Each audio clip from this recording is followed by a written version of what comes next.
Olá, tudo bem com você? Hoje nós vamos falar sobre um assunto que é muito importante para essa nova fase do nosso dia a dia.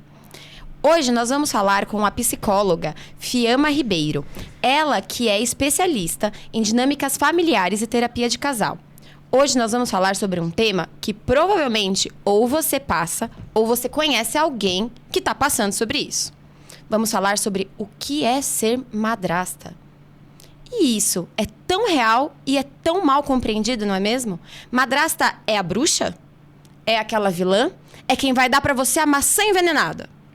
Hoje a gente vai falar um pouquinho de tudo isso. Nós somos a Soul Podcast, um podcast de autoconhecimento e saúde mental.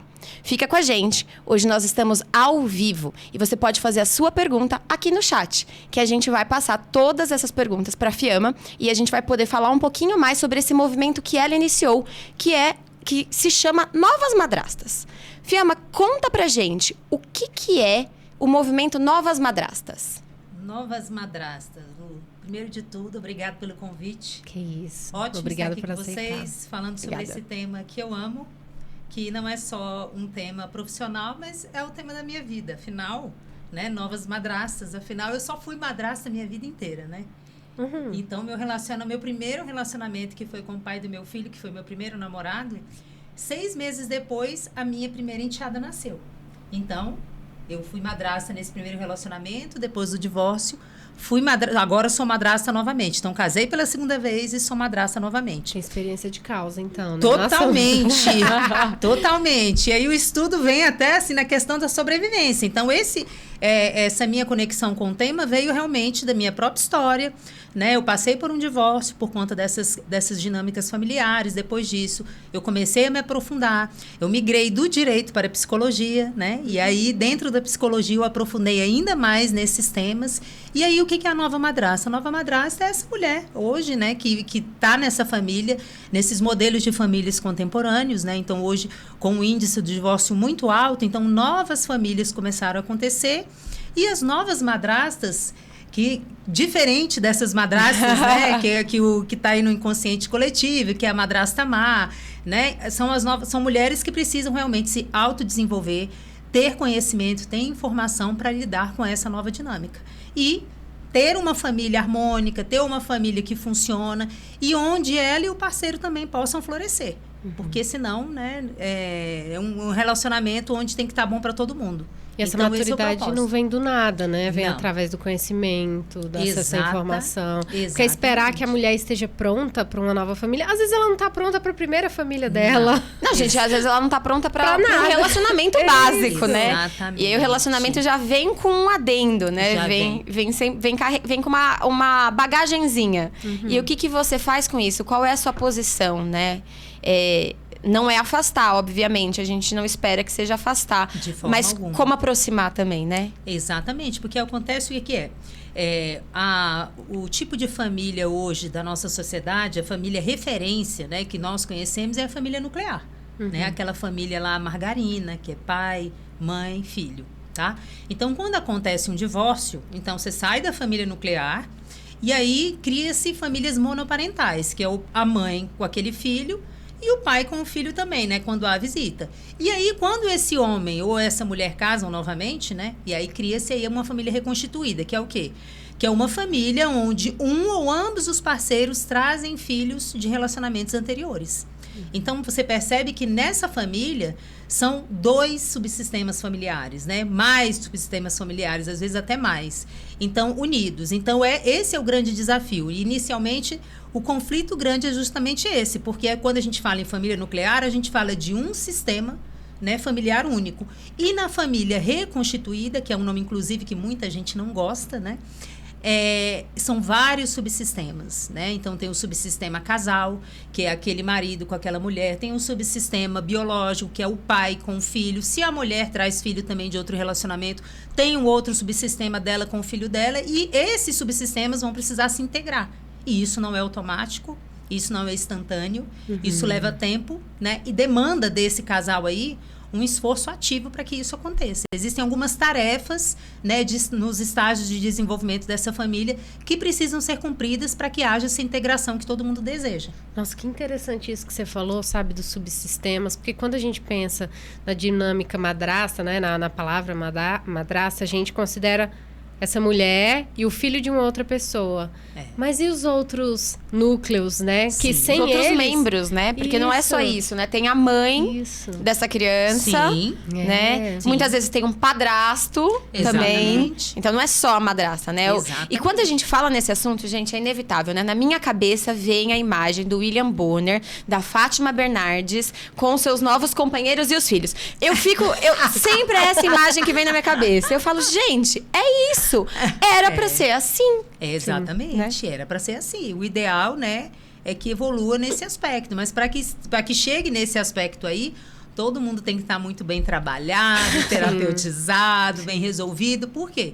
Dentro do relacionamento, né, é onde a gente vai lidar aí com as nossas questões psicodinâmicas, né? Aquilo que nos afetou lá na infância. Então, o outro, né, dentro desse relacionamento, ele é um espelho ali.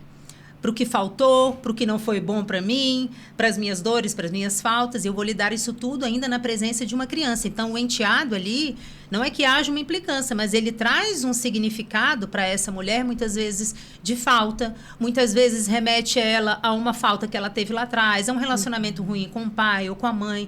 E vice-versa, e esse marido também da mesma forma. Então, existe toda uma dinâmica. Isso já acontece num casamento nuclear. Você imagina dentro de uma família reconstituída, onde existem muitos estímulos, né? Para que esses fatores floresçam.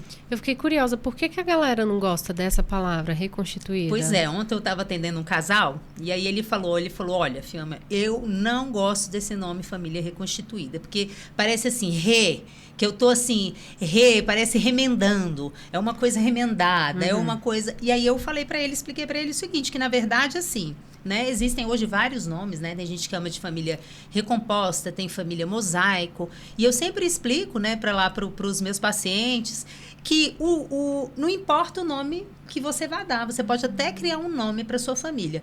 O importante desse nome é fazer a distinção entre a família nuclear e a família reconstituída. Por quê? Porque são dois tipos de famílias completamente diferentes, duas estruturas completamente diferentes. E nós, naturalmente, temos a tendência, quando a gente pensa em família, a gente pensa em família nuclear, que é a família referência da sociedade. Os profissionais também pensam assim.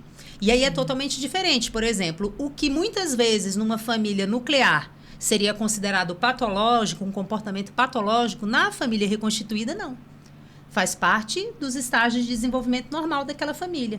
Então, ter essa consciência é essencial. Primeiro, para que o casal entenda que aqueles BOs iniciais que estão acontecendo ali não são indício de fracasso. Não são, muito pelo contrário, não são. Então, tem muita confusão, tem muita briga no início, né? Tem muita discussão, os casamentos, assim, os recasamentos, eles têm um índice de divórcio muito mais alto, né? Até os 7 anos, porque esses estágios iniciais, esse desconforto, essa ambiguidade, leva aí mais ou menos de 5 a 7 anos, né? Para que essa família se integre. Então, se você não sabe disso, você casa e começa a viver numa confusão por 1, 2, 3, 5 anos e você não tem informação, o que você vai pensar? Não, deu ruim. Eu fiz uma escolha errada, tá tudo errado. Não, eu fiz a pior escolha que eu poderia ter feito. Exatamente, fiz a pior escolha que eu poderia ter feito na minha vida. E agora tem uma criança nisso, às vezes é meu filho, às vezes eu também, né? Às vezes tem o do outro e o meu. Às vezes tem 2 crianças, às vezes a família é reconstituída do tipo complexo como a minha, que nós 2 trazemos, né? Filhos de relacionamento anterior. Então, são muitos fatores para dar certo. Então, eu já quero te perguntar. Conta pra gente como é que foi a sua família. Como que começou a sua família reconstituída? Bom, eu já tô na segunda, tá? Eu vou te falar da segunda. Porque a primeira, o que aconteceu? A primeira, eu já fui madrasta sem filho e com filho, né? Então, quando eu comecei a namorar com o pai do meu filho, eu era uma adolescente de 16 anos e 6 meses depois ele falou, olha, eu vou ser pai. Aí eu falei, que legal, vamos ter um bebê. Eu gostava de criança, né? Na minha ingenuidade, achando que ia ser simples. E aí, nasceu a minha enteada, nós casamos, eu tive meu filho. Então, ele não teve um casamento, que isso também faz diferença, uma experiência diferente quando o homem apenas tem um filho ou quando o homem ele tem um casamento, né? Então, quando há um casamento, há mais pessoas envolvidas, há a história daquela família com aquela mãe. Então, tem toda uma questão. Então, no meu primeiro relacionamento, foi dessa forma. Eu comecei sem filho, madrasta sem filho, depois eu tive meu filho. O meu relacionamento com a minha enteada sempre foi muito bom, sempre foi maravilhoso, os dois se deram bem. Meu filho e a minha enteada, eles têm um relacionamento bom até hoje. Mas é o que eu falo sempre para as madrastas. Você ter um relacionamento bom com o seu enteado não significa necessariamente que você não vai vivenciar, né? Aquelas fases, aquela dor do não pertencimento, aquela dor, muitas vezes, de você se sentir menor em relação à outra, à mãe. Então, eu tinha muito isso antes de ter meu filho, e quando eu tive meu filho, isso, de certa forma, foi curado. E aí, passamos pelo divórcio. Agora, com meu marido, eu conheci ele em 2015, e aí é o seguinte, ele já tinha 2 filhas, ele já veio de um casamento mesmo. Então, ele casou, ele divorciou, tinha aquele envolvimento todo de família. E nós decidimos não ter filhos. Então, era o meu filho, já com 15 anos, as 2 dele, uma de 5 e uma de 11. E aí, quando nós casamos, eu levei, né? Foi meu filho e a minha cachorrinha, que eu tinha uma York, ainda levei um cachorro para complicar ainda mais o sistema. Quanta gente nessa dinâmica. Gente, é criança, eu já tô perdida. Essa família é muito Olha, linda. eu vou te falar, Lu, até o cachorro teve que se adaptar. Lógico. O pobre, tadinho. A cachorra teve que se adaptar. Então, assim, nesse primeiro ano, como eu já vinha, né, dessa história, eu já estava estudando, eu já tinha, né, depois desse divórcio, eu falei, não, agora eu vou entender o que aconteceu, né? Eu já estava na faculdade na época, e eu descobri nessa faculdade, na faculdade de psicologia, na aula lá de teorias de sistemas, que falaram família reconstituída. Eu falei, gente, era a minha família. E eu achava que era uma família normal, né? Era a minha família. E aí, eu fui atrás disso, comecei a pesquisar e fui vendo isso tudo. E aí, o que eu fiz quando houve o casamento? Então, eu sabia que muitas coisas precisavam dar certo. Eu sabia que eu, com as meninas dele, já nos dávamos bem. Ele, com meu filho, ainda estava ali no início, mas a minha grande preocupação era esses adolescentes, né? Uhum. Se misturar, né? Um de 15 e uma de 6. Então, esses primeiros 2 anos, eu nem trabalhei, eu não saí de casa. Porque eu saí da minha casa, meu filho tinha uma suíte e um banheiro dele. Aí ele foi dividir banheiro com as 2. Com as 2, né? Então, eu fiquei pensando... Já tem um caos da própria adolescência. E menino fazendo xixi, pinga. Eu falei, gente, vai dar ruim se eu for trabalhar. Vai dar ruim, eu não vou sair de casa. Aí era assim, ele saía do banheiro, eu corria lá, limpava. Tá. Era assim, monitorando. Então, esses primeiros 2 anos é aqui. Você e o seu parceiro, vocês são íntimos, vocês se querem, vocês se conhecem, mas eles eram estranhos. Vê só. Sim. A gente resolveu casar, juntar e botamos estranhos para conviver. Os dele, né? E as dele e o meu. Então, esse relacionamento se levou, assim, uns 2 anos, né? E para eu ir monitorando, trabalhando. Eu lembro que aí, no final, 2 anos depois, nós fizemos uma viagem para Disney. E aí, depois dessa viagem para Disney, na volta, eles já voltaram se chamando de irmãos, né?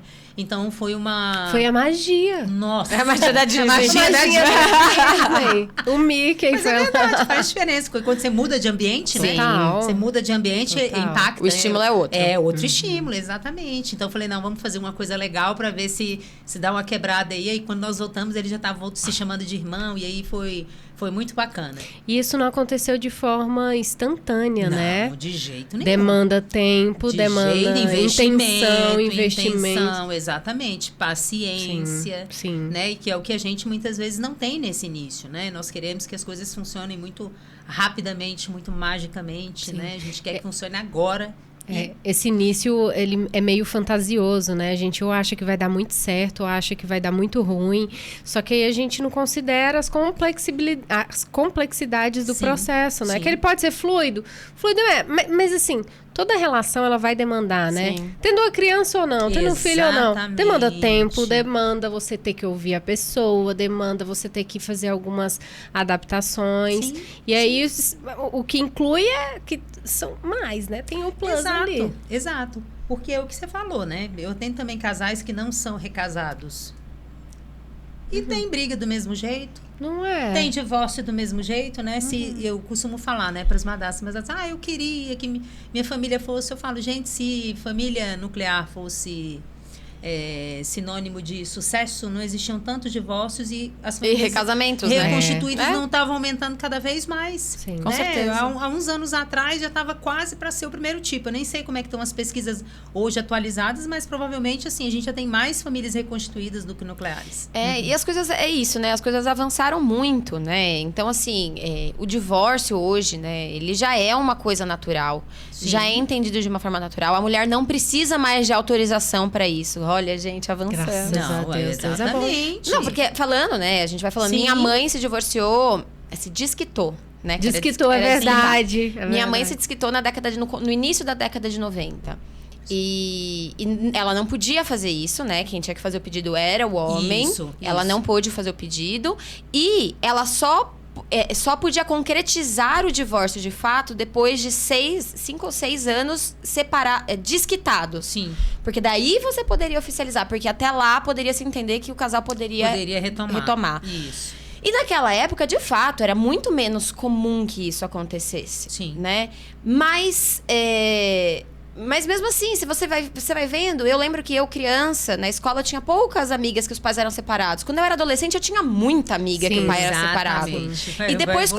E depois, quando eu fui dar aula... Era poucos os que não eram separados. Perfeito. Né? Você vê a evolução mesmo. Exatamente. Da vida, né? Porque hoje a gente entende que se o relacionamento não tá mais dando certo, você não precisa ficar ali preso. Você não precisa sofrer pelo resto da sua vida porque você tem um filho ou porque você se propôs a tá ali, né? E sem contar os danos nas crianças em que, assim, os pais não se dão bem. Sim.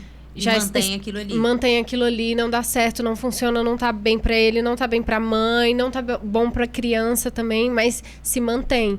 Eu acredito muito que os danos acontecem tanto né, no momento que acontece o divórcio, mas assim, você ter que lidar com pais frustrados, a referência que você cria do que é amor, do que é afeto. Do modelo de relacionamento, né? Por isso que hoje muitos adolescentes, muitas crianças falam, né? Que ao contrário, né? Eu lembro na minha época, as menininhas, todo mundo queria casar e ter filho. Hoje em dia, você conversa com as crianças, adolescentes, quase ninguém quer isso. Então, não quero... Não sei, né? Vou pensar. Não, Sim. Tem que pensar muito hoje em dia, né? Aliás, eles são muito mais sérios, né? Pra namorar, hoje o namoro parece um casamento, né? Que precisa pensar muito, avaliar muito. Eu falo, gente, é só um namoro, não. Mas a gente tem que pensar pra ver se vai assumir. É desse jeito hoje em dia. É porque tem as fases, tem o ficante sério. premium, o ficante sério. Descobri esses dias que tem o olhante, o curtante, o comentante, o falante lá. O negócio é organizado. Você vê, né? A coisa vai evoluindo. Vai né? evoluindo. Sim. Aí, vamos lá. Fiamma, vou falar um pouquinho aqui da minha constituição familiar, de como foi. E aí, me ajuda aí a entender como que a gente dá nome a isso. Tá. Meu pai teve um primeiro relacionamento, foi casado e teve um filho. Sim. Se separou, teve um segundo relacionamento, que foi com a minha mãe, casado, teve uma filha. Se separou. Tem um terceiro relacionamento, casado, ele não teve filhos dele, mas ela tinha uma filha já. Me perdi já. É isso, é desse jeito. Ela tinha uma filha já que ele assumiu como filha. Então, a minha mãe foi madrasta do meu irmão. A mãe do meu irmão não foi minha madrasta. Sim. Apesar de ela ser uma das pessoas super importantes pra mim. Claro. Adoro. A gente sempre se deu muito bem. Ela sempre me tratou com muito carinho. Nossa. E minha mãe com o meu irmão também. Tanto que meu irmão e eu somos muito unidos, apesar de termos uma diferença de 8 anos de idade. Sim. Nós somos muito unidos. É irmão mesmo. A atual esposa do meu pai que é a minha madrasta. É isso? A atual esposa do seu pai é sua madrasta. Entendi. Né? Mas é aquele negócio, por exemplo, Existe ex-madrasta? É isso que eu tô pensando. Deve existir, né? Existe, Se você porque quiser. olha só, eu tenho um relacionamento com com a irmã do meu filho até hoje. Quando eu me divorciei do pai dela, ela tinha 10 anos. Hoje ela tem 30 anos, eu já tenho até neta. Então, ela casou e a gente tem um contato até hoje. Mas hoje ela tem uma madrasta, né? Hoje ela tem uma madrasta. Então, Eu não sou mais a madrasta dela, porque eu não estou mais casada, né, com o pai dela. Então, ela tem uma outra madrasta. Mas nós temos uma relação, né? Ela me chama de tia e aí a gente dá o nome que quer. Que é como, acaba que essas relações geram afeto. Total. E isso que você falou, por exemplo, a mãe dela... hoje eu tenho um relacionamento com a mãe dela. A mãe dela a mãe dela, é uma pessoa especial para ela, uma figura. Ela é irmã do meu filho. Então, acaba que essa teia vai se conectando, né? Então, E eu lembro, tenho muitas lembranças, assim, da minha infância, adolescência, vida adulta, até hoje, assim. A minha mãe e a mãe do meu irmão sempre se deram muito bem. sim. Então, assim, a gente sempre teve um relacionamento de ir na casa um do outro, delas levarem Isso é a muito gente. E, enfim, sempre foi muito, muito natural. A avó dele, materna, eu chamava de vó. A minha avó materna, ele chamava de vó. Que bacana. A gente sempre teve isso muito natural. O que não aconteceu na constituição da terceira família do meu pai. Então, aí houve um rompimento. Sim. E aí a gente não teve essa continuidade. Então, o núcleo familiar, na verdade, ficou sem o pai. Ficou com as duas mães Com e as os dois duas filhos. mães, sim, sim. Perfeito. Esse acabou sendo... A nossa família acabou sendo as duas mães com os dois filhos. Sim. O pai a gente tem pouco contato. E a madrasta, nenhum. Assim, Nenhum zero contato. Zero, As mulheres, total como zero. sempre, se apoiando, né? É, Sempre. exatamente. Mas é bom quando acontece isso, né? É bom quando acontece essa união. Né? Comigo e com a mãe da minha... Na época que nós éramos casados, a gente não teve um relacionamento assim. Não era um relacionamento ruim, mas não era como eu queria, essa amizade que nós temos hoje. E hoje nós temos essa amizade, né? Que aí depois foi resolvido que a gente, quando começou, na verdade, quando a gente foi vinculada, né, nessa teia toda, nós éramos adolescentes, né? Eu tinha 16 anos, ela tinha, na época, 18, e ele tinha 16, era 3 adolescentes, né? Todo mundo bem novo. Todo Sim. mundo bem novo, bem imaturo, né? Então, natural. Eu acredito que até assim, para a idade que nós tínhamos e a pouca maturidade, nós levamos isso tudo muito bem. Sim. Nessa época, né? Não tinha muita confusão, né? Não tinha, assim, aquela amizade, mas, assim, era um direito dela também de não querer, mas ela não interferia, não atrapalhava em nada, né? Não usava a filha Não como moeda de manipulava, troca, né? não manipulava. Muito madura, né? Extremamente madura. E eu queria aquela relação porque eu tinha medo, como eu gostava muito da minha enteada, eu tinha medo, assim, que quando ela crescesse e ela visse que não havia, assim, uma relação bacana entre eu e a mãe dela, que isso pudesse afetar a nossa relação. Então, eu sempre fui muito obcecada, né, em ter essa relação. E às vezes eu lembro, assim, recordo que às vezes eu forçava um pouco a barra disso, né? E isso é o que acontece com algumas madrastas também, eu vejo, né? Sim. Quando começa um relacionamento, e muitas vezes quer forçar a barra de um relacionamento com a mãe da criança. E eu sempre falo para elas, porque isso eu só fui entender depois que eu me divorciei. E aí eu saí do papel de madrasta pro papel da ex. Então, eu já estive em vários lugares nesse sistema, né? Entendi. Eu já fui Conta. enteada, porque meus pais se divorciaram, então eu tive madrasta. Aí eu fui madrasta. Aí depois eu passei pro papel de ex. Então, eu vivi o lugar, eu vivi o papel que a mãe da minha enteada viveu. Então, nesse momento, é que eu tive entendimento das coisas que eu fiz, que por mais que eu tenha feito com a melhor das intenções do mundo, foi um pouco forçação de barra, né? Eu ultrapassei alguns limites que talvez não eram aquele momento de ultrapassar. Então, coisas que eu poderia ter esperado um pouquinho mais. E a gente, naquela ansiedade, né, de querer fazer. A ansiedade tem a questão da insegurança, tem aquele desejo louco Sim. de pertencer. Então, Sim. você quer ser útil, você quer ajudar, você quer fazer. E muitas vezes a gente quer que essas coisas aconteçam de forma muito rápida. Pode acontecer, mas a gente tem que respeitar o tempo dos outros, né? Com certeza. E vai acontecer em tempos diferentes. Sim. né? É isso que eu ia falar. Então, vamos lá. Antes de você Eu ia pedir uma entrar dica. nessa dica aí que eu sei que é boa, só falar pro pessoal aqui. Gente, pergunta, vai lá no chat. Já tem algumas coisas e jazinho eu começo a ler, tá bom? Então, Não, tem uma perguntem ótima pra aqui já. gente, fofoquem também. Ah, tem um babado da vida que eu quero contar, compartilhar. Traz pra gente que a gente adora. compartilha, a gente adora. Adora fofoca. Perguntem. Gente, aproveitem a Fiamma. Meu Deus do céu, aproveitem o que vocês puderem de É aproveitar. sessão gratuita, gente. Porque é de grátis. Exatamente, porque é de grátis. É de grátis. Então aproveita, porque finalizou aqui, deixa de ser grátis. Tá bom?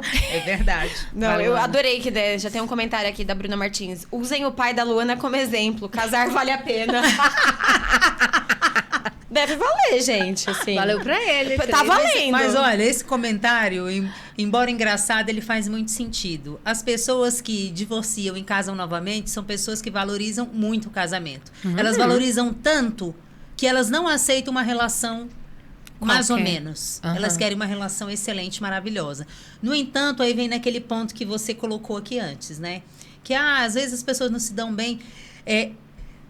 A gente precisa aprender a fazer esse negócio, gente. É isso. Até você separou uma vez, aí você vai, repete. Você não para fazer uma reflexão, para pensar no que deu errado, né? Para dar uma estudada, né? Quando a gente quer emagrecer, a gente vai no nutricionista. Quando a gente quer ganhar dinheiro, a gente procura um consultor financeiro. E a gente acha que relacionamento, que é uma coisa, né? Que muitas vezes, se você parar para pensar na prática, é uma coisa que tá fadada ao fracasso, porque são duas pessoas completamente diferentes, com origens familiares diferentes, com hábitos, com tudo que são colocados ali de baixo. Então, assim, amor não segura casamento. Não eu mesmo. atendo casais que se amam todos os dias. E eu constato isso cada vez mais, né? O que vai fazer com que esse relacionamento flua é o quê? É a capacidade de flexibilização, é o diálogo que esse casal tem, é a clareza que cada um tem daquilo que é negociável, daquilo que não é. Então, a gente precisa desenvolver essas habilidades. E o pessoal quer que funcione assim. Magicamente, né? É só ir pra Disney. Só ir pra Disney vai se resolver. fosse, tá fácil. Vai todos os casais do mundo pra lá. Nossa! Não é desse jeito. E aí, né, faz todo sentido. A gente precisa se olhar. Porque se você, né, a gente tende a achar que o problema tá sempre no outro. Sim. Né? Então, o relacionamento deu errado porque o outro isso, porque o outro aquilo. Isso. Também, claro, né? Não é uma via de mão única. Não é só você.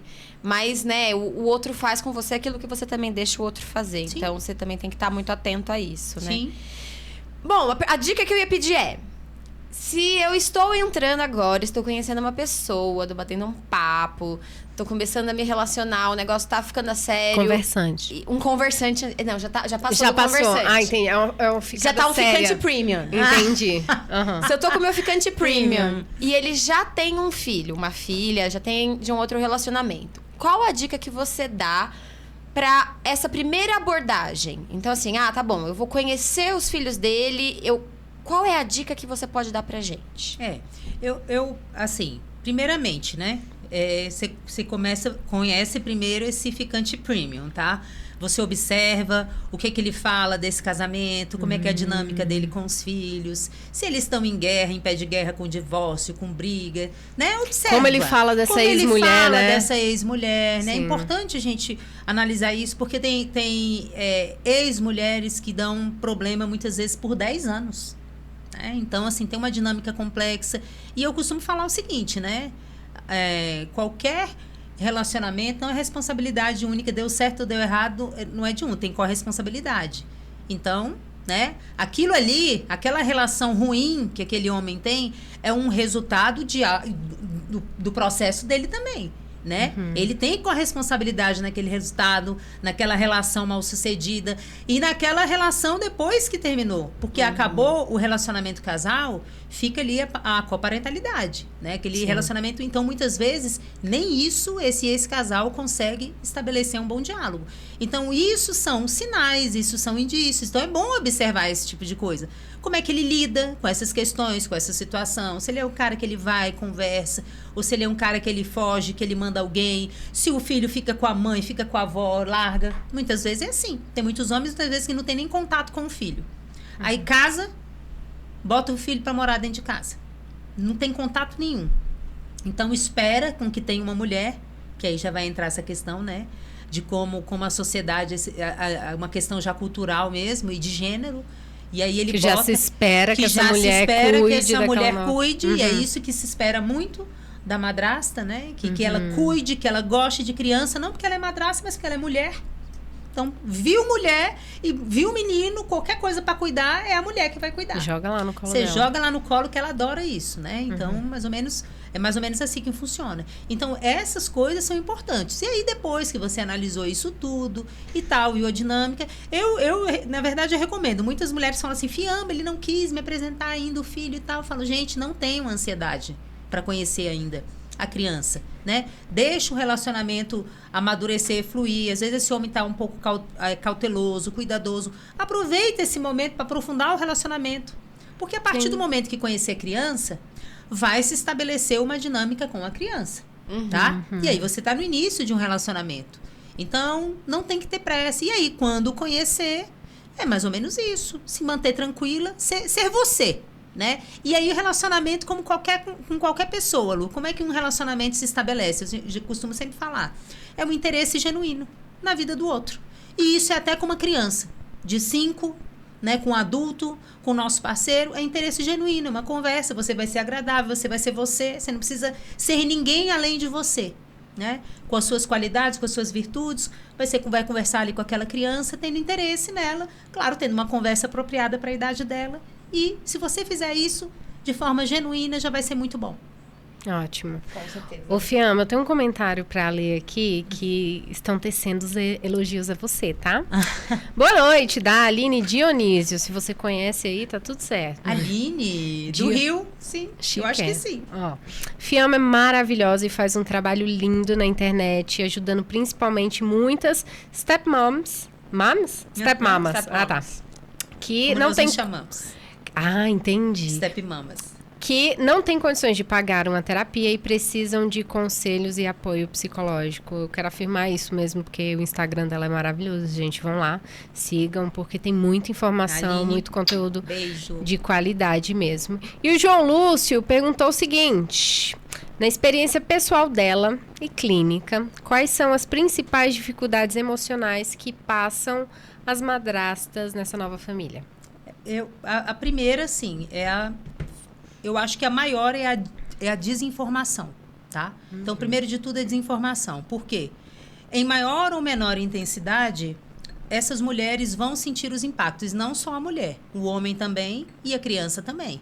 Então, é entender que não são as madrastas que estão sentindo. Os homens também, eles sentem. Os homens também, eles estão se movimentando de acordo com o que essa estrutura... E muitas vezes eles não têm a consciência disso. Então, a informação traz...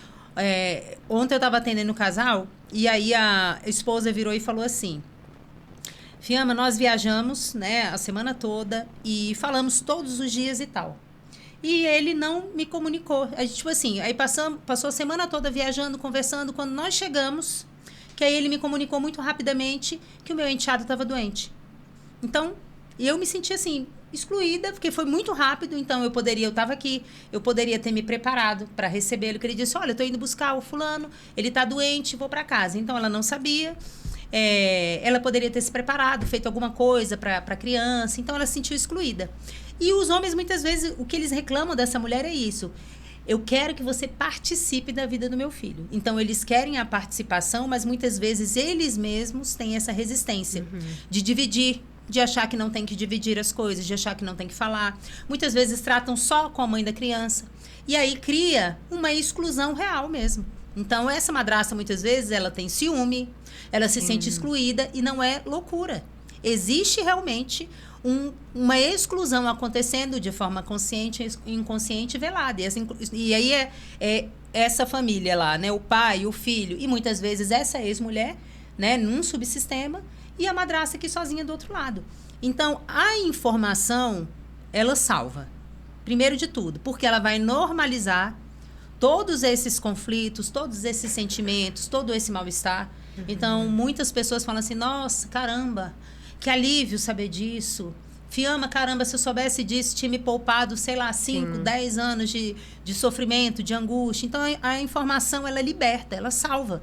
Então, primeiro de tudo, você tem que entender que você não está numa família comum. Existe toda uma especificidade que você precisa se inteirar, conhecer. Muitas vezes, só de conhecer isso, você consegue resolver muitas questões. Então, a informação, ela é essencial. Eu acho que só o fato da gente desconstruir... Não estou dizendo que a gente vai desconstruir a família, mas esse modelo ideal de família nuclear nos prende tanto, sabe? E gera em nós uma cobrança absurda de que tudo que for diferente pode ser até bom, mas se Sim. for diferente, já é péssimo, já é ruim, já tá perfeito. fadado ao fracasso, né? Então, desconstruir essa ideia de família perfeitinha, aquilo que você falou da família margarina, gente, não existe. Nem a família Não, margarina é margarina. É verdade. Não é. Não. Aí tá aí a Virgínia e o Zé, que é o nome? Zé Felipe, pra provar, né? Exatamente. É isso aí. Não existe propaganda, Não. assim... Não existe. Não existe. E muitas vezes uma família reconstituída, que aí é onde já tem um homem, uma mulher, que já vieram de uma experiência mais maduros, mais preparados, né? Muitas vezes aí o amor, ele reina muito mais do que nos primeiros casamentos. E o que você falou realmente é sobre isso. Tanto que na fantasia, o estágio da fantasia, que é o primeiro estágio, é essa idealização desse relacionamento baseado nessas referências, né? De família que a gente tem na nossa sociedade, na nuclear. Quando a gente entra no estágio da imersão, que é o segundo estágio, é onde se desconstrói isso tudo. E aí essa mulher muitas vezes vive um luto. E esse homem também vive um luto, porque também ele acredita que quando ele casa, ele vai só fazer assim, ó, eu casei, eu tiro a mãe do meu filho, que não funcionou, e eu boto uma nova mulher, e aí a mágica acontece, né? Eles vão se amar, ela vai ser a mãe do meu filho, vai ficar tudo lindo e maravilhoso. E às vezes não acontece dessa forma. Né? Pode ser que aconteça, mas é igual você falou. E não tem problema nenhum nisso. O grande problema é o quê? Primeiro, a gente se desfazer, né? Abrir mão dessas nossas expectativas idealizadas, aceitar a realidade. Porque aí, quando a gente aceita a realidade, a gente consegue lidar com ela e aí construir o nosso modelo de família, que tem uma identidade própria e que pode ser tão boa ou melhor do que a anterior. Eu acho também. Né? E eu acho que cada ex colabora um pouquinho. Com certeza, tá? Pra funcionar muito melhor. Com certeza. Então, assim, galera de casa, valorizem o ex dos seus atuais aí, os ex. Porque, assim, eles pegaram uma versão muito pior sua e agora tem uma versão até melhorzinha. Melhorada, né? é verdade, com certeza. Não, Você gente... tocou num ponto maravilhoso. Aí, um ponto positivo. Não, é ponto ótimo, positivo. gente. E assim, outra coisa que é bom também é quando seu atual fala, não, mas eu tenho contato com a minha ex, é saudável. Nossa, é saudável.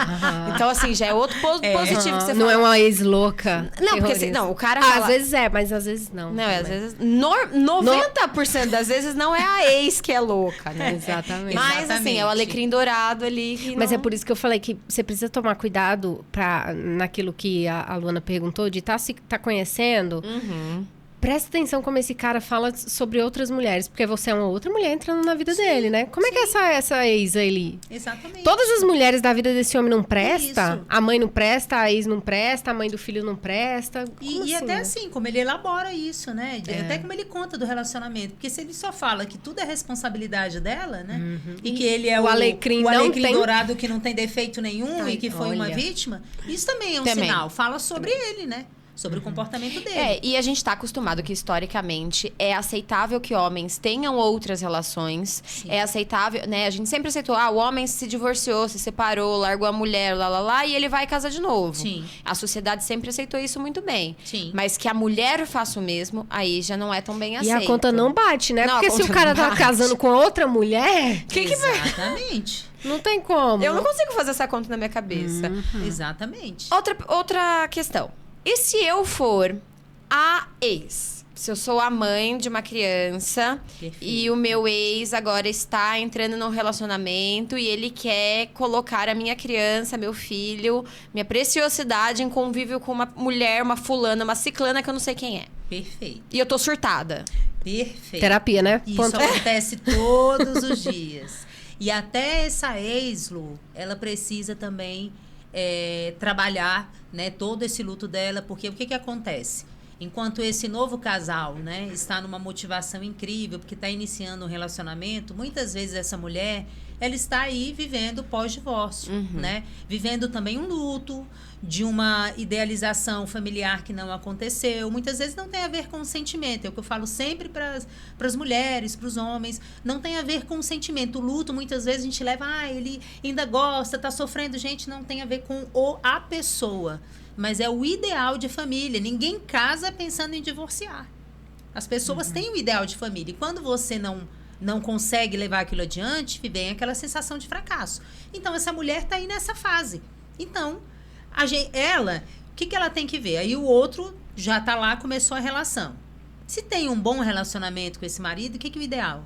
É perguntar, olha, É uma relação que já está firme, que já está acontecendo, porque vamos passar dos estágios, pelo menos, de ficante, né? Deixa, sai dos prêmios e tal, o negócio tá, né? O negócio tá firme. Vocês estão namorando. Vocês estão namorando, é uma relação estável, né? Pra não sair apresentando criança pra várias namoradas, que muitas vezes acontece isso. Sim. Conhece uma namorada, leva o menino, né? Que aí A criança tá se apegando. É. Já tem que ir embora. E aí também. vai trocando. Então, isso não é legal. Então, pergunta se é. E outra coisa, aí vai ter que trabalhar a dor, segurar a onda e incentivar. Por quê?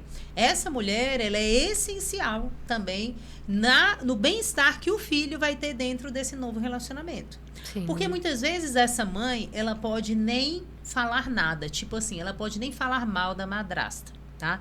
Mas a criança, só de observar muitas vezes essa mãe sofrendo, essa mãe triste, vê que o pai tá feliz e a mãe não tá indo, a criança faz as interpretações dela, né? Dentro do repertório ali infantil. Então, muitas vezes, por conta disso, cria-se lealdades, né? Divididas. Então, a criança começa a ficar de forma mais arisca com a madrasta. Aí a madrasta já acha que a mãe tá falando mal, tá fazendo alienação parental. E muitas vezes nem é. Muitas vezes é a própria criança que analisa aquela situação toda ali, tem uma percepção de justiça, de injustiça. Não, minha mãe não tá bem, meu pai tá bem. E aí vai atribuir a culpa a quem? A essa nova figura que está lá dentro desse relacionamento, seja uma madrasta, seja um padrasto. Então, a gente tem que ter muito cuidado, né? A gente, como mãe, né, do lado daqui, é incentivar essa relação. Incentivar, não falar mal, falar que tá bem, né? Não fazer terapia com o filho, chorar, mandar o filho dar recado pro pai, né? Tudo isso ajuda nesse processo, né? Dessa criança, da adaptação desse novo lugar. Então, ela tem que se preocupar muito mais com o que ela está passando pro filho do que essa nova mulher. Porque essa nova mulher, geralmente, Lu, ela tá muito ansiosa para ter um relacionamento com essa criança, né? Fala-se muito de madrasta má, mas olha só, eu só atendo madrastas maravilhosas. E muitas vezes elas chegam assim feridas, sofridas no consultório. Por quê? Porque elas chegaram com muita sede ao pote, querendo fazer muito, querendo muito, e foram bloqueadas ali, tá?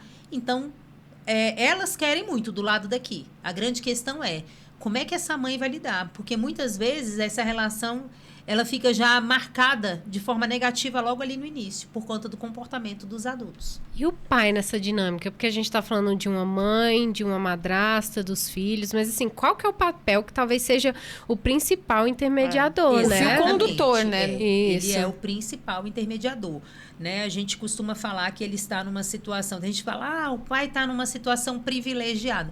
Privilegiada entre aspas, porque a situação desse homem não é nada fácil também. Tá? Ele é uma situação um pouco melhor, por quê? Porque ele é íntimo e tem vínculo com o filho, e ele é íntimo e tem vínculo com a mulher. Então, ele está convivendo com as duas pessoas que ele mais ama na vida, né? Que são as pessoas que ele conhece, que ele ama e que ele quer. Só que há uma competição velada ali por atenção, né? A criança, muitas vezes, no início ali tem ciúme, então muitas vezes estabelece a competição entre as crianças, entre os enteados e a madrasta. E esse pai tem que se dividir. E esse pai tem que estar mediando ali o tempo todo. Muitas vezes, o início desse relacionamento, por que dá muito conflito? Porque o pai, pela questão da culpa do divórcio, pela questão, né, da separação, aí ele se sente culpado, aí ele fica extremamente permissivo e aí ele dá muita ênfase nesse relacionamento com o filho no início e, de fato, não investe muito nesse relacionamento. Então, esse subsistema casal, no início do relacionamento, ele é um subsistema que fica mais fraco. Não é o ideal, tá? Mas ele fica mais enfraquecido, por quê? Porque esse homem também está perdido, não sabe como lidar, está se sentindo culpado, está se sentindo péssimo com o divórcio, tem uma mãe do lado de lá que provavelmente está fazendo 1000 cobranças e ele não sabe como se comportar. É uma situação completamente nova. E aí tem uma esposa daqui que cobra também, que também não sabe o que está acontecendo, que está se sentindo largada, perdida. Então, esse homem, ele fica com gente, ele se sente realmente como se estivesse ali sendo disputado num cabo de guerra. Então, é complexo. É muita emoção, né? É muita emoção envolvida. Tem uma pergunta aqui do João Lúcio.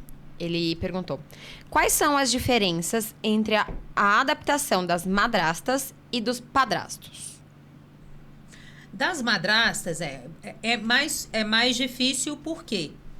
Porque aí entra nas questões sociais e culturais. O que se espera de uma mulher na sociedade e o que se espera de um homem na sociedade. Então, enquanto espera-se que a madrasta cuide, né, assuma tarefas, faça muito, e muitas vezes ela faz e ela nunca é boa, porque a madrasta ela está sendo comparada o tempo todo com quem? Com a mãe. Com a mãe. Né? A mãe. E a madrasta, ela não tem modelos positivos, né, na nossa sociedade. Então, existe o quê? A figura da madrasta malvada e aquela figura da mãe, daquele amor perfeito, idealizado, que a gente sabe que não é assim. E aí, ela precisa encontrar um lugar. Então, naturalmente, né, por uma questão até de saúde psíquica, a gente quer manter o nosso autoconceito positivo, ela não quer se identificar com a madrasta má. Então, ela quer fazer o quê? Ela se aproxima desse papel aqui da mãe. Então, ela quer fazer algo parecido com a mãe para ter o autoconceito positivo, para ser aceita, só que isso é um desastre. Porque ela não é a mãe, tá? E nem tem que assumir esse papel.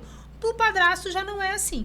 O padrasto já espera-se coisas diferentes, né, dele. Então, o padrasto, muitas vezes, ele tem uma relação ali, né, de amizade e tal, e tá tudo muito bem, tá tudo muito maravilhoso. Não existe essa cobrança muito grande, porque não é isso que se espera de um homem na nossa sociedade. Então, essa questão da diferença, né, da dificuldade do papel, tem uma raiz muito cultural, social, de gênero, né, interligada. Não tem como a gente separar uma coisa da outra. Não tem como separar, exatamente. Impossível, né? Deixa eu só falar os nomes das pessoas aqui que deram boa noite, bonitinho demais. Ó, tem a Sheila Zeri. Boa noite, Sheila, a galera que tá participando, o João Lúcio, a Bruna Martins, a Marta Campelo. É porque eu tô com... Eu tô sem o óculos. Eu tô sem o óculos. Entendo. A Selma Schamflet. A Selma é muito participativa aqui. Ela é engajada. Tá. Que legal. Isso é muito ela bacana. É Schamflet, não é isso? É isso. É isso. Eu tô aprendendo até hoje sobre uma hora você consegue. A Roseli também tá sempre com a gente aqui. O Davi Moratório. Valeu, Davi. Já amando. Ele disse que já tá amando. E a Aline, né, que a gente conversou. A Aline é gracinha. A Cal Araújo, a Bruna de novo. E é isso, essa galera que tá assistindo aqui com a gente, né? Maravilha. Mas vamos dar continuidade, é só pra mandar um beijo pra esse povo. Beijo pro pessoal. E agradecer, né? Mas bora lá. Vamos lá, Fiamma. Aproveitando, né, o que eu falei, é terapia gratuita com a Fiamma hoje. Então, a gente tá afiada aqui querendo saber de tudo.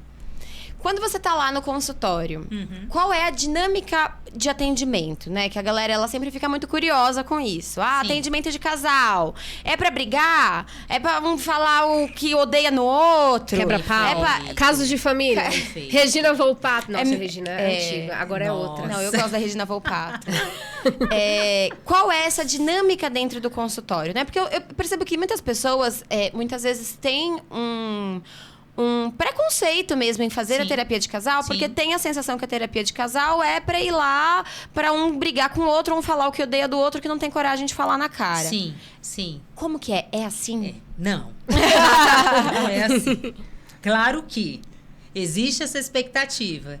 Em algum momento, muitas vezes, a pessoa aproveita aquele espaço ali pra colocar. Mas eu tenho um protocolo casal que é bem estruturado, justamente para evitar isso. Porque o barraco já faz em casa, né? Então, você tá pagando para ir fazer barraco no consultório? Não vale a pena. No consultório, para desenvolver a habilidade e fazer ali o diagnóstico daquele casal. Então, primeiro eu faço uma sessão de abertura com aquele casal e eu deixo eles bem livres, né? Eu pergunto qual é a queixa e eles vão contar cada um. E aí, dentro dessa dinâmica que eles estabelecem, eu já vou fazendo minhas anotações, levantando minhas hipóteses diagnósticas, ele traz as queixas. Então, eu já observo como é que aquele casal conversa. Muitas vezes, né, um fala, o outro corta. Muitas vezes, um fica calado, não fala nada, a outra só fala.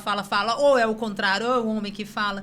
Então, numa primeira sessão, observando esse casal, a gente já consegue identificar a dinâmica. Aí, fez essa primeira sessão de abertura, eu levanto as hipóteses diagnósticas, aí eu tenho sessões individuais com cada um. Na sessão abertura, tá todo mundo cheio de dedo ainda, né? Vendo de qual não fala bem. Quando chega na sessão individual, aí fala-se mais. Aí eu aplico algumas escalas e aí a gente faz uma avaliação psicológica aí do perfil deles voltado para a terapia de casal. Aí a gente pega esses relatórios e aí depois numa segunda sessão de casal que está todo mundo junto, a gente vai trabalhar em cima disso. Então, a gente vai validar aquilo ali que eu levantei.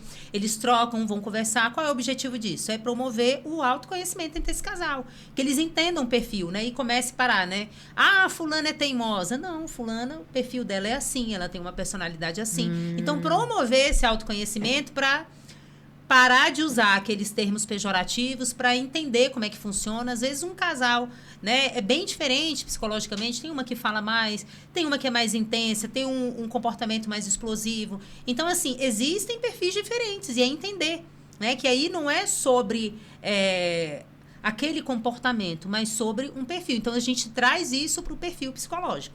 E aí, eles entendem, trocam, conversam. Realmente, fulano é assim, fulano é assim. E aí, a gente vai para um outro momento, que é o quê?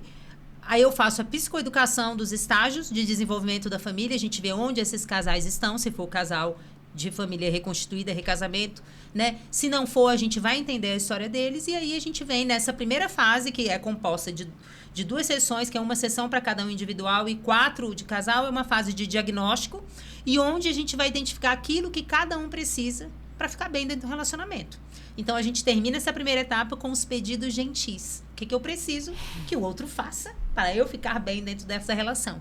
E aí, pronto. E aí, depois disso, claro, que aí entra numa outra etapa, que aí a gente vai ver o que é que impede, né? Porque aí tem toda uma questão. Aí a gente começa uma outra etapa. Mas a terapia de casal é para isso. Para melhorar o funcionamento. O barraco a gente vai fazer em casa. Né? O barraco a gente não precisa pagar para fazer. Você não precisa pagar, você faz de grátis em casa, né? Que é melhor. E aí lá não, lá é diferente. E aí eu faço bem estruturado justamente para evitar isso. Tá vendo, gente? Você que tem vontade de fazer, faça terapia. Não é só quebra-pau. Não é só um apontamento de dedos, né? Ou a psicóloga vai tomar partido da sua esposa ou do seu esposo, tá? Exatamente. Assim agora, claro, tem casais, né? Que são mais difíceis, que realmente é difícil esse entendimento, né? Então, é um trabalho que realmente precisa ser bem estruturado, bem conduzido, senão dá barraco e sobra até para psicóloga. Sobra mesmo. A culpa é sua, a culpa é minha, então eu coloco na psicóloga. Então, exatamente, era isso que eu ia falar. O quanto é importante dentro de todo esse processo, né? As pessoas, o casal, tanto os dois lados, aprenderem a reconhecer aquilo que é deles, né? Aprender a assumir as suas responsabilidades dentro da estrutura da relação. Perfeito. Porque eu percebo que hoje uma das coisas que é muito recorrente, né, na clínica, que a gente vê de forma muito recorrente, é a falta dessa autorresponsabilização. Sim, total. Né? Então, o fulano faz isso, a ciclana faz aquilo, o nananã faz desse jeito, faz daquele jeito, faz... E você? Não, sempre pergunta. E como você faz? Exatamente. E como você reage a isso? Qual é a sua parcela, né, de contribuição para esse conflito?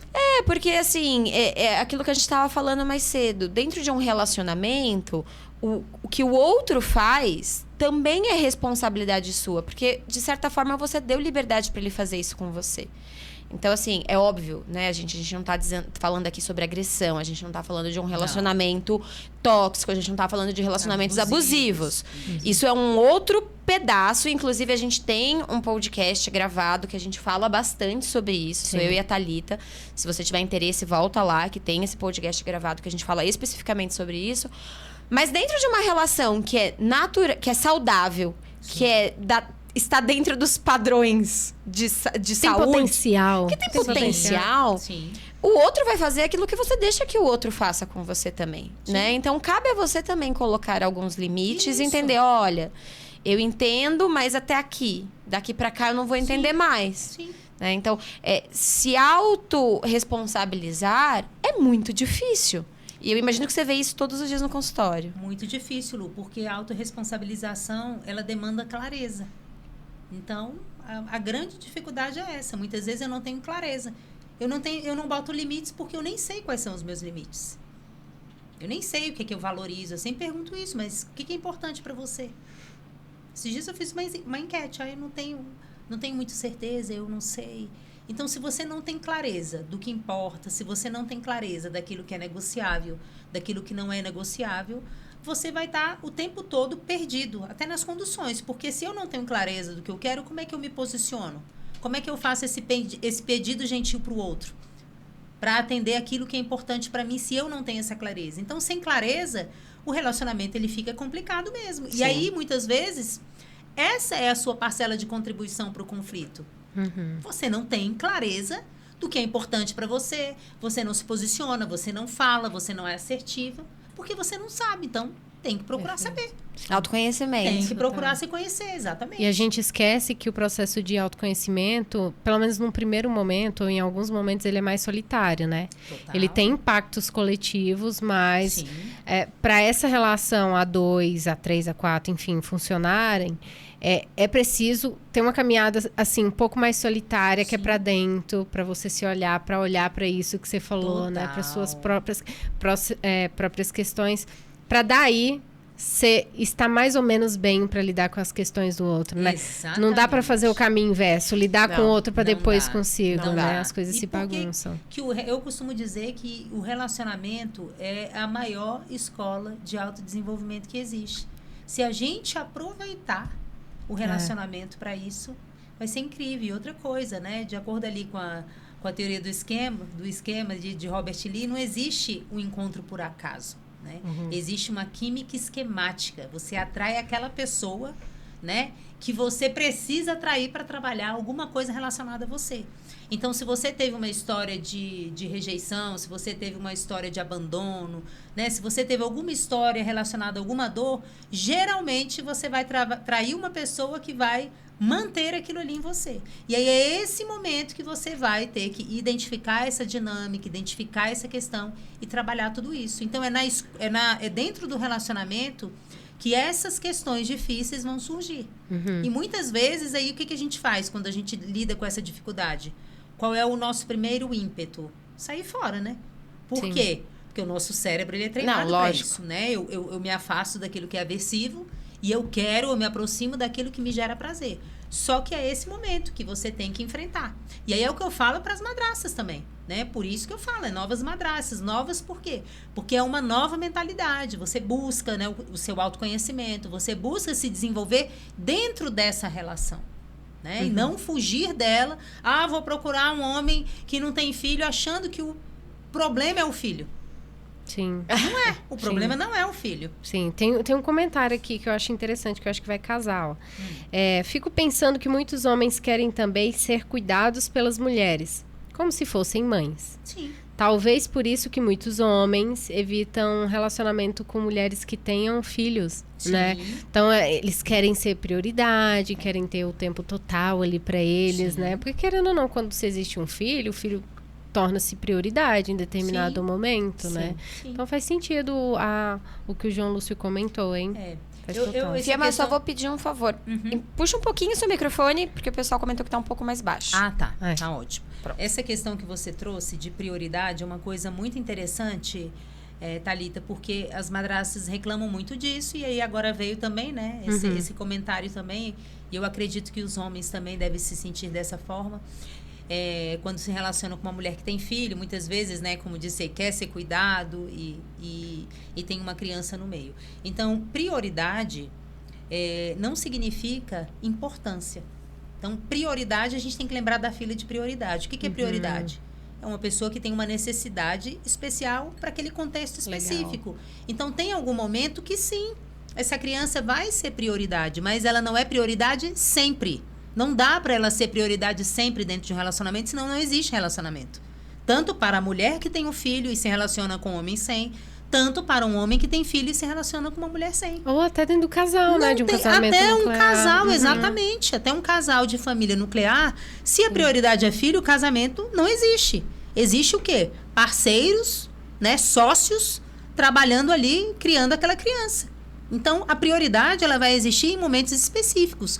Mas não dá para generalizar, falar, não, fulano Não, a criança não é prioridade. A criança está sendo prioridade nesse momento, por exemplo, até pela questão da vulnerabilidade. A criança ela depende de um adulto, ela não consegue fazer as coisas sozinha, então, em algum momento, sim, ela será prioridade, mas não sempre, tá? Que legal isso, né? Desconstruiu tanta coisa na minha cabeça agora. Porque a gente, né, acha que a pessoa que é o prioridade, não vou casar comigo com o filho, senão eu não vou ser prioridade nunca. Quem disse? Quem disse? Que legal, né? Que legal. Pra gente já caminhando pro final, cara, Passou rápido, né? Meu Deus, voou. Voou Mas mesmo. assim, eu queria eu queria que você deixasse, assim, uma mensagem... Três mensagens separadas. Uma para as madrastas, que estão entrando nesse processo, ou já estão. Uma mensagem para as mães, para que elas consigam se conectar com essas madrastas de alguma forma, né? E fazer uma ponte legal aí, porque é o bem-estar de todo mundo, né? Da criança e a sua própria felicidade, né? Que está em jogo. Sim. E uma mensagem para os pais também, que dentro daquilo que a gente estava conversando, é o intermediário dessa relação aí. Perfeito. Favor. Então, para as madrastas, né? Que eu já falo sempre ali para as madrastas, né? Informação, serenidade, tranquilidade, tem que ter paciência, né? Tem que separar o que é seu e o que é ativado ali por conta do sistema. Muitas vezes, né, você está sofrendo de forma mais intensa, assim, e tem questões suas envolvidas, né? Então, aproveita esse momento para você olhar para dentro de você, né? Tenha tranquilidade, tenha calma, se informe, né? E eu costumo lá no meu perfil chamar os maridos de super fofo. Porque tem que ser muito, muito super fofo, né? Para valer, eu falo para elas. Então, se o cara é um super fofo, então, assim, vale a pena. E aí você não vai abrir mão desse relacionamento por conta dessas dificuldades iniciais. Então, a gente chama lá os de fofo. Ele é fofo, fofo. Então, é mais ou menos isso. Então, o cara... Primeiro de tudo, tem que valer a pena. Então, se ele vale a pena, se é uma pessoa que você já viu uma série de características positivas, tem alinhamento, você olha pra frente, se vê lá 10, 20 anos, você se vê, sim, com esse homem. Então, assim, tenha paciência. É um processo, né? As crianças crescem, né? Então, assim, tenha paciência. Para as mães, né? Tem que cuidar da dor, né? A gente passa por essa fase, eu passei por essa fase, né? A fase de lamber as feridas, de cuidar da dor, mas a gente precisa fazer isso com muita responsabilidade, a gente precisa separar isso, né? Aquela dor, aquela ferida é nossa e a gente não pode envolver o nosso filho nisso. A gente tem que dar liberdade para essa criança viver essas relações do lado de lá de forma íntegra, genuína, que ele seja feliz, porque se a gente fizer isso, é bom para o nosso filho. E muitas vezes, por uma questão de insegurança, de sofrimento, de ansiedade, a gente priva essa criança de viver, né, uma relação plena nessa nova família, com esse pai, com esse novo irmão que de repente vai surgir. E aí a gente priva o nosso filho disso. Então, que a gente... E aí isso entra muito nessa questão, né, dessa competitividade entre as mulheres, né? Sim, então, sim. da gente diminuir um pouco isso, essa competitividade, e nesse momento, assim, em prol dessa criança, e, né, em prol pensar nela, separar um pouco essas questões. E para esse homem, né, a informação também, ele precisa de informação e que ele separe, né? Consiga... Que ele seja super fofo. Que ele seja, exatamente. ele tem um papel muito importante. Então, que ele assuma, primeiro, as questões dele em relação à paternidade dele de forma plena, né? Que ele não espere, não fique esperando que essa mulher, né, assuma ali aquilo de forma como mãe que vai cuidar. Isso pode surgir de forma natural? Pode. Mas isso é uma dinâmica que vai ser construída dentro do casal, né? Mas que ele alinhe as expectativas iniciais e que ele separe, né? Que ele tenha tempo para investir, para cuidar dessa paternidade, mas também para investir nesse novo relacionamento, né? Que ele é uma peça fundamental nesse sistema. Então, ele precisa estar muito bem informado, ele precisa ter muita clareza, né? E dar atenção de forma ali separada para aqueles dois. Dar aquela atenção para o filho, dar atenção para a esposa e permitir também que eles tenham tempo juntos sem o pai por perto. Porque o pai, muitas vezes, ele vira ponto de tensão entre esses dois, né? Então, há uma triangulação ali, então vira ponto de tensão. Então, essa mulher e essa criança não conseguem fluir num relacionamento porque o pai está o tempo todo e ele é o ponto mais forte, né? Atrativo. Então, a relação não flui na presença dele. Então, cada um tem que ter essas relações, né? Os pares, tanto a madrasta com o marido, ele com o filho e os dois, madrasta e enteado juntos, de forma separada, momentos separados. Muito legal. Fiamma, Precioso. muito obrigada pela sua presença. Eu que agradeço. Queria agradecer Obrigada vocês mesmo. que estão aí em casa assistindo a gente, aproveitando esse momento, que deixaram aqui seus comentários. A gente queria já, dizer que foi muito bacana, foi uma conversa enriquecedora, que a gente já tem preciosa, pedidos. eu diria. A gente já tem pedidos para um segundo momento para falar só sobre casais. Que legal. Sobre dinâmicas de casais. Sim. A gente já tem esses pedidos aqui. O Sim. pessoal já tá querendo mais. E se você que está assistindo a gente gostou desse episódio, gostou do conteúdo que a gente está trazendo, curte, deixa seu like, se inscreve no nosso canal. Isso é muito importante para a gente também. Faz com que o nosso canal alcance mais pessoas e que esse conhecimento ele possa ser passado também para mais pessoas. Se você tiver alguma dúvida, alguma sugestão, pode deixar aqui nos nossos comentários que a gente responde. E não deixem também de curtir o nosso Instagram, @souescola. E o Instagram da Fiamma, que ela vai falar agora também. @novasmadrastas. Olha, é bem facinho, gente. Fácil, hein? Não tem como errar, então curte e compartilha com quem pode se interessar, porque é conteúdo de qualidade e conteúdo gratuito. Não tem nenhum custo, é para realmente a gente alcançar mais pessoas que precisam disso. É isso. Obrigada. Obrigada, gente. Tchau, tchau. Obrigada, Fiamma. Obrigada. Viu? Obrigada, meninas.